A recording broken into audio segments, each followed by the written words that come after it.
ಈಗ ಇಂದಿನ ಪತ್ರಿಕೆಗಳ ಇಣುಕು ನೋಟ.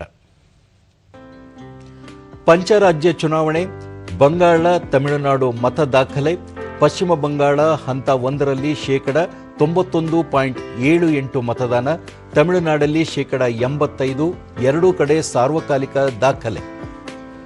ಒಳ ಮೀಸಲಾತಿ ತೀರ್ಮಾನಕ್ಕೆ ಇಂದು ವಿಶೇಷ ಸಂಪುಟ ಸಭೆ, ಸಿಎಂ ನೇತೃತ್ವದಲ್ಲಿ ಮಧ್ಯಾಹ್ನ ನಡೆಯಲಿರುವ ಸಭೆ.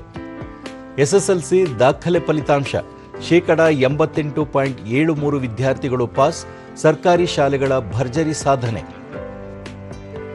ರಾಜ್ಯಾದ್ಯಂತ ಸಿಇಟಿ ಸುಸೂತ್ರ, 96% ಅಭ್ಯರ್ಥಿಗಳು ಹಾಜರು, ಹಿಂದಿನ ದಿನ ಅರ್ಜಿ ಹಾಕಿ ಪರೀಕ್ಷೆ ಬರೆದರು.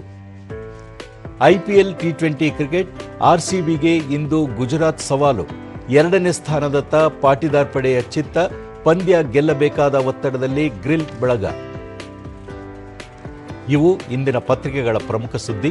ಉಳಿದಂತೆ ಸ್ಥಳೀಯ ಚುನಾವಣೆಗೂ ಅಫಿಡವಿಟ್ ಕಡ್ಡಾಯ, ಗ್ರಾಮ ಪಂಚಾಯಿತಿಯಿಂದ ಜಿಬಿಎ ತನಕ ಆದೇಶ ಅನ್ವಯ. H D Devegowda Basavashree, doctor Karjagi ವಚನ ಸಾಹಿತ್ಯ ಶ್ರೀ ಪ್ರಶಸ್ತಿಗೆ ಆಯ್ಕೆ. ಇದೇ 27ಕ್ಕೆ ಬೆಂಗಳೂರಿನಲ್ಲಿ ಪ್ರಶಸ್ತಿ ಪ್ರದಾನ.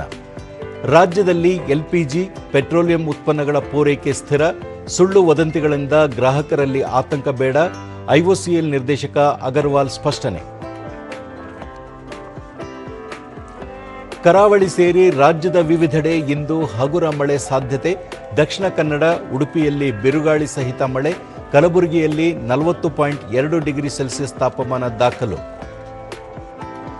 ಇಂದಿನಿಂದ ಜೂನಿಯರ್ ರಾಷ್ಟ್ರೀಯ ಅಥ್ಲೆಟಿಕ್ಸ್, ಮೊದಲ ಬಾರಿಗೆ ತುಮಕೂರು ಆತಿಥ್ಯ, ಗೆದ್ದವರಿಗೆ ಭಾರತ ತಂಡದಲ್ಲಿ ಅವಕಾಶ.